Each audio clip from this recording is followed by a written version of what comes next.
आप सभी का प्राचीन इतिहास चैनल में स्वागत है। तो आज हम भाई दूज की कहानी सुनाने जा रहे हैं। दिवाली के तीसरे दिन भाई दूज अर्थात यम द्वितीय का पर्व मनाया जाता है। यह त्योहार यमराज और उनकी बहन यमुना से जुड़ा हुआ है। इस त्योहार को संपूर्ण भारतवर्ष में मनाया जाता है। भाई दूज को संस्कृत में भागिनी हस्ता भोजना कहते हैं।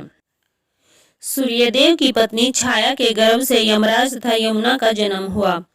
यमुना अपने भाई यमराज से स्नेहवश निवेदन करती थी कि वे उसके घर आकर भोजन करें, लेकिन यमराज व्यस्त रहने के कारण यमुना की बात को टाल जाते थे।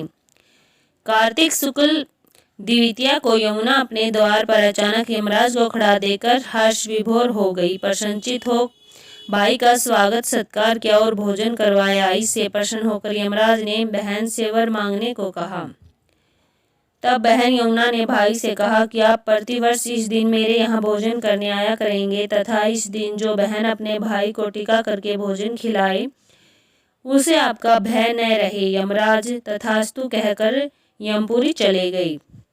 इसलिए मान्यता है कि जो भाई आज के दिन यमुना में स्नान करके पूरी श्रद्धा से बहनों के आतिथ्य को स्वीकार करते हैं, उन्हें उनकी बहन को यम का भय नहीं रहता। कहते हैं कि इस दिन जो भाई बहन इस रस्म को निभाकर यमुना जी में स्नान करते हैं, उनको यमराज जी यमलोक की यातना नहीं देते हैं। इस दिन मृत्यु के देवता यमराज और उनकी बहन यमुना का पूजन किया जाता है।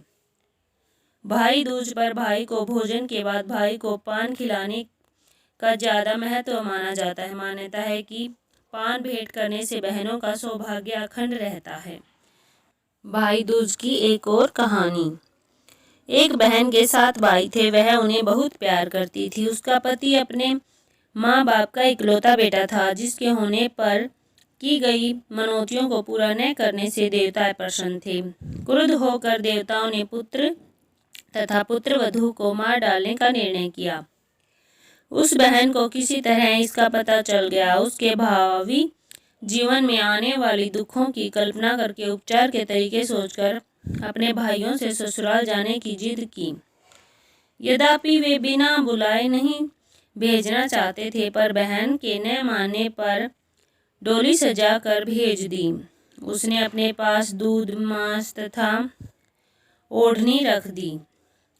थोड़ी दूर जाने पर देवताओं के प्रकोप से डोली का रास्ता सांप ने रोक लिया। बहन तुरंत दूध सांप के सामने रखकर आगे बढ़ गई। थोड़ी दूर और आगे जाने पर उस पर शेर झपटा तो उसने मांस फेंक दिया। शेर मांस में रुचि लेने लगा और कहा डोली लेकर आगे बढ़ गई। रास्ते में यमुना जी थी। ज्यों ही कहा डोली को यमुना से पार करने लगी। यमुना ऊंची लहरें उठाकर डोली को आत्मसात करने लगी। बहनों ने ओढ़नी समर्पित कर यमुना की लहरों को शांत कर दिया। नववधू को बिना बुलाए घर पधारी पाकर ससुराल वाले आश्चर्य में पड़ गई। बहन ने आदेश दिया कि उसके गृह प्रवेश के लिए घर के पिछवाड़े फूलों का दरवाजा बनाया जाए। दरवाजा बना। ज्यों ही वह पार करने लगी, द्वार पर गिर पड़ा। फूलों का द्वार होने के कारण चोट न आ पाई। घर में प्रवेश करके उसने सबसे पहले स्वयं खाना खाने का हठ किया। खाना खाने लगी तो खाने में सूचा कांटा मिला, जिसको उसने डिबिया में सहेज लिया। शाम को घूमने का समय आया तो सबसे पहले उसने ही जूता पहना। जूते में काला बिच्छू था।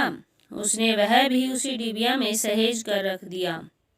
रात हुई तो उसने फिर जिद की कि पहले मैं ही सोऊंगी। बहू का हर काम के लिए पहला करना यद्यपि किसी को अच्छा नहीं लग रहा था, पर परिस्थिति वश सब हो रहा था। सोने के कमरे में उसे काला नाग मिला। उसने उसे भी मारकर सहेज लिया और फिर पति को सैया पर सुलाया। इतना सब करने के पश्चात उसने अपनी सास को डिबिया खोलकर सूचा, कांटा, बिच्छू तथा सांप दिखाकर कहा, मैंने तुम्हें पुत्रवती किया है, अर्थात स्वयं को कष्ट सहकर तुम्हारे पुत्र के जीवन की रक्षा करके अपने सुहा को नया जीवन दिया है। ये सब कष्ट देवताओं ने रुष्ट हो जाने के कारण उठाने पड़े हैं। भविष्य में कभी मनौती मानकर पूरा करना न भूलना। इतना कहकर 7 भाइयों की परम प्यारी बहन भाइयों के साथ पीहर लौट गई और सास ने देवी देवताओं का पूजन करके भाई बहन के प्रेम की प्रशंसा तथा उसके सुखी होने का आशीष दिया। तो यह थी भाई दूज की कहानी। ऐसी अच्छी कहानियों के लिए हमारे चैनल को लाइक, शेयर और सब्सक्राइब करना न भूले। धन्यवाद।